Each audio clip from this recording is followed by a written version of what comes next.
Thin Wood Walls by David Patenaude. Chapter 2. "Joseph," Mom called out as I reached for the doorknob. "Wait a moment, Joseph." She walked into the entryway. She smiled and took her coat from the coat tree and slipped it on. "This house has grown stuffy," she said. I pulled on my hat and we went outside. The air felt alive after the stillness of the house, after Dad's words. Did he really think our neighbors wouldn't like us because of what Japan had done? What did that have to do with us? Our next-door neighbors, the Fujinagas, stood on their porch. All three, the mom, the dad, and their little son, Timmy, waved to us and smiled thin smiles as we walked past. We waved back. I tried to smile. "Their house must also be stuffy," I said. "Feelings sometimes grow too big to be kept within walls," Mom said. I knew what she meant. The dark feelings in our house seemed to have taken over. I felt smothered by them. Out here, I could breathe. We crossed the road and neared the Langley place. Mr. and Mrs. Langley and their two boys, both in high school, were standing in their yard, staring up at the sky. I looked up, wondering what they saw. Nothing. "Sneaky," I heard Mr. Langley say as we got closer. He saw us and raised his voice. "The treacherous Japs will wait till night, then pull another sneak attack." Too late. I wished we hadn't crossed the road.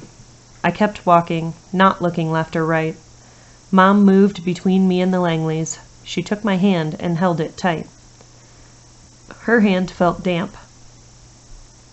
Out of the corner of my eye, I saw the boys drifting closer. Then I heard someone spit, someone else laugh. A gob of saliva landed in the wet dirt 3 feet in front of us. For an instant, I waited for Dad or Mom to say something to their sons, to make them apologize. I glanced at Mom, hoping she hadn't noticed, but her eyes were down, her face was flushed. At her feet was a rock, throwing size. I bent and picked it up. "Keep that stone in your hand, Joseph," she murmured, and tugged me on. My face was hot, my stomach knotted. My arm itched to rifle that rock at one of their heads. But I didn't. I held on to it, squeezing down, feeling its cool smoothness. We kept walking, leaving our neighborhood behind us, leaving the hateful mutterings of the Langleys behind us. Yesterday, I wasn't one of them, but I was accepted. I was a U.S. citizen, born and raised. Now I was a sneaky, treacherous Jap? My mother was someone to be spit at? It had taken less than 5 minutes to learn that Dad had been right. "Your brother would have thrown that stone," Mom said. "Thank you for not doing so." "I wanted to. That isn't the same. We need to show our neighbors who we are, that even if they're frightened, they don't need to be frightened with us." We walked all the way to the river. At its edge, I pitched my rock far out into the swirling middle. Then I sat on a big mossy boulder with Mom, watching the water, swollen by rain, race past. Where would the river take me if a rowboat should magically appear on the grassy bank and I shoved off under the current? Pearl Harbor? The name felt like a ticket to a place I would rather be. I picked up a fir cone and underhanded it into the water. Caught in a black eddy, it circled and dipped before sweeping into the mainstream and bobbing away like a cork on a fishing line. It disappeared, and I threw in a second one. A third. I gave one to Mom and she tossed it in, but close, as if she didn't want to see it go, but it did. I watched it as long as I could, then let my imagination show me the rest of its journey. The river, the sound, the ocean, a faraway, warm water, clear water place of oysters and pearls, and no war. We went home, almost. Our street, in the in-town section of the road that led to Tacoma on the south and Seattle on the north, had been transformed. When we'd left for the river, it was empty. Now it was jam-packed. Now we had to wait as army cars and buses and jeeps and tanks and half-tracks and trucks pulling trailers with cannons and other pieces of equipment rolled past. Armed soldiers leaned from the trucks, stared out the backs, waved to the people standing along the street, until they saw us. We waited for a break, then ran across the road. Dad and Grandmother and Mike were watching out our front window. They looked like prisoners. We went in and joined them. We stood there for a long time, hypnotized by the blur of war machines. "From Fort Lewis," Dad said, "going to Seattle." I nodded. "They waved to our neighbors," I said. "Not to us." I didn't mention the Langleys. Neither did Mom. Mike spit some air through his teeth. Dad gave him a look. Mom left for the kitchen. Grandmother stayed, watching. The kitchen table was quiet while we ate our rice and soup. Dad went upstairs and came back with 2 books. He gave one to me, one to Mike.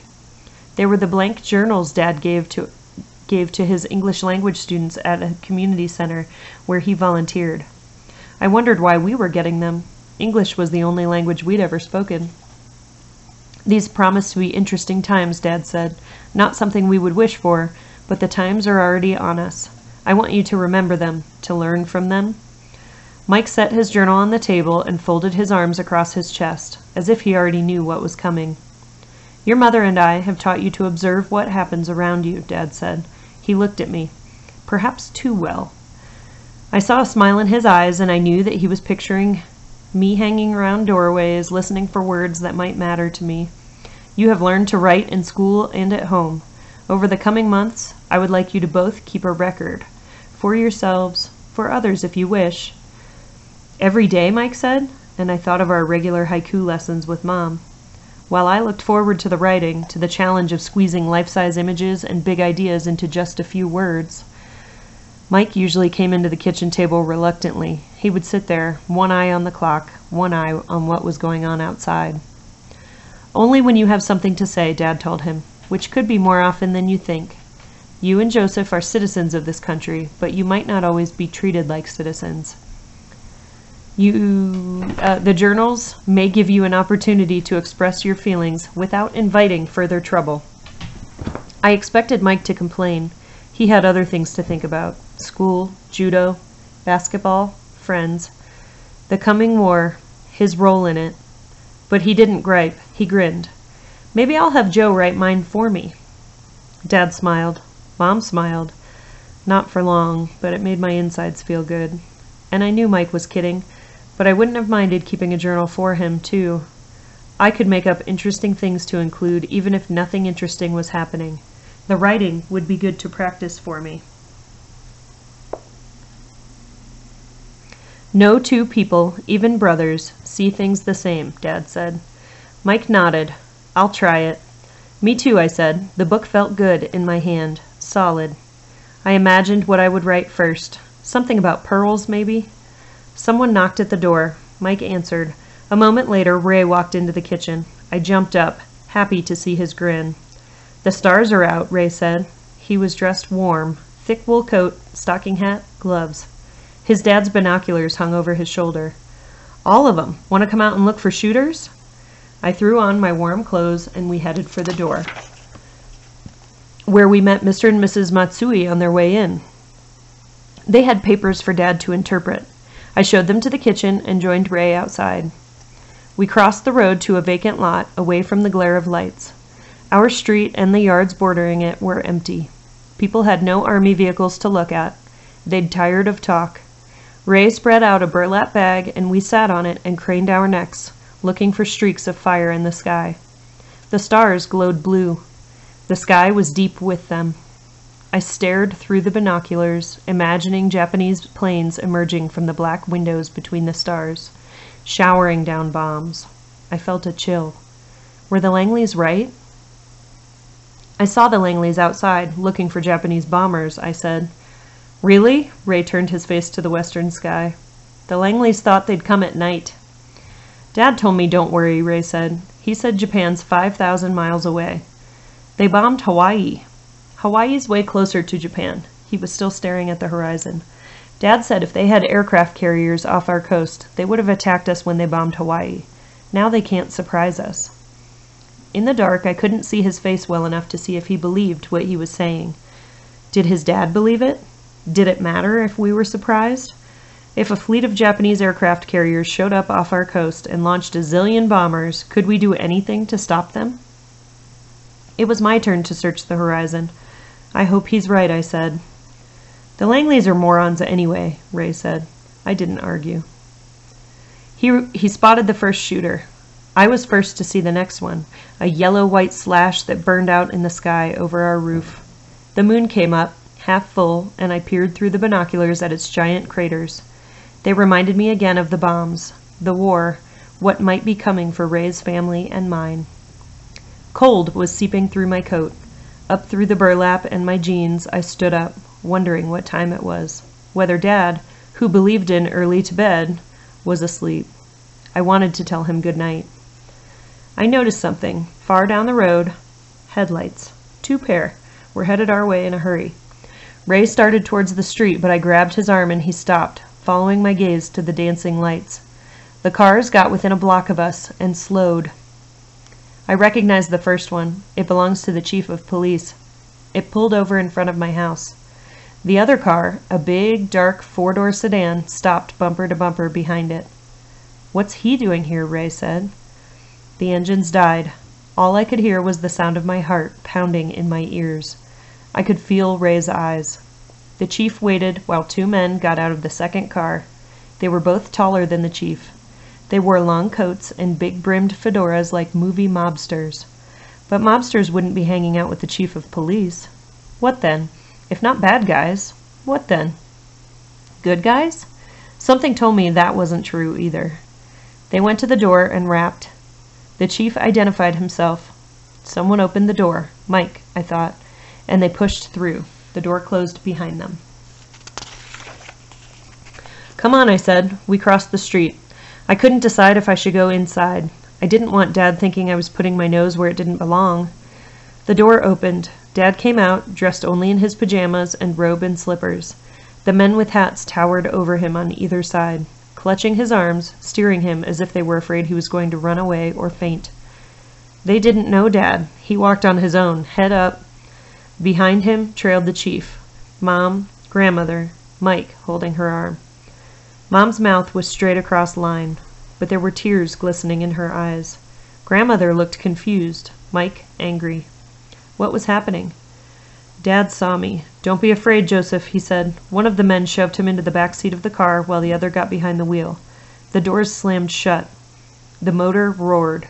The car made a squealing U-turn and accelerated back the way it had come. "Sorry, Mrs. Hanada," the chief said as the taillights disappeared.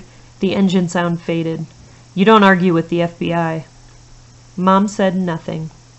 Had she argued inside the house? I wanted to think so, even though the chief said arguing is a waste of breath. Dad was worth an argument, no matter what. She put one arm around me, one around Mike.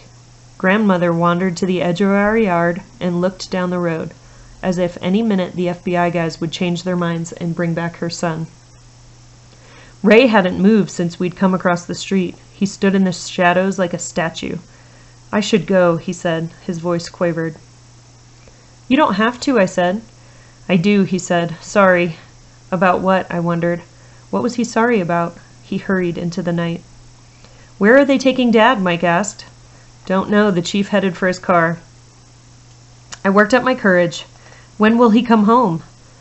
The chief got in his car. His engine howled to life and the car jumped, back wheels spinning, kicking up gravel and dirt. The tires grabbed, the back end ducked low, and his car fishtailed away. Silence fell on us.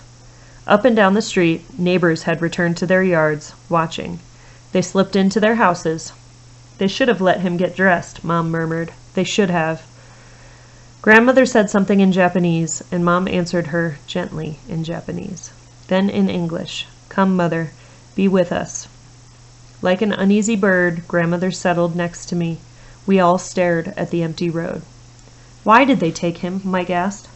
"Wrong man," Grandmother said. Her eyes glistened in the starlight. Mom shook her head and sighed. "I have suspicions." She led us inside. We sat on the davenport. "Your father is a leader in this community," she said. "It marked him." She went on, listing the stuff he'd done. I tried to pick out his crime.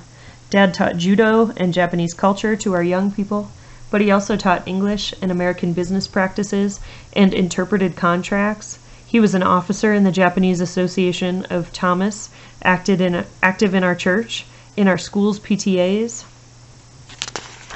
"It is because of all this," Mom said, "that the FBI started watching him once relations with Japan began to crumble." "You knew?" I said. Friends whispered in our ears, Mom said. We knew, especially after his trip to Japan last year. Even though he went only to visit aging relatives, not to set up a spy network or turn over secrets to the Emperor, the trip attracted notice. It got his name on a list, and then when the bombs fell, the names on that list were sunk, just like those faraway ships. I thought about Dad leaving on his trip. He told me then not to be afraid, just as he did tonight, and he had come home safely. But I remember the hours I spent at our living room window, watching for him to return. It seemed as if I'd waited a lifetime. How long would I wait for him now? I took my journal up to my room and sat on my bed. I puzzled over what had happened, what I felt. I tried to imagine what was coming. Already, our neighbors looked at us and saw Japs. My dad was gone, taken from his bed like a criminal. My country, the United States, was at war. Before long, my brother could be fighting in it. My head felt crammed, mostly with the memory of Dad, walking straight-backed, dressed only in his nightclothes, between the tall FBI agents in their wide-brimmed hats. The image filled me with sadness and pride. It almost made me smile. He had told us to use the journals when we weren't being treated like citizens, when we wanted to express our feelings. He couldn't have known how soon that would happen. Writing was often easy for me, and fun. I loved to let my ideas overflow into whirlpools of words that I could sort out on paper. This writing would be different, though. This writing would not be easy or fun, but I needed to try. I thought of my day, perfect, then horrible, and the parts that mattered most. I struggled. I had words for what had happened, but not for what I was feeling. I forced images and thoughts onto the page until they finally began to come easier, to make sense. I ended with a haiku. Pirates come at night, seeking treasure, a man's dreams. He goes, still dreaming.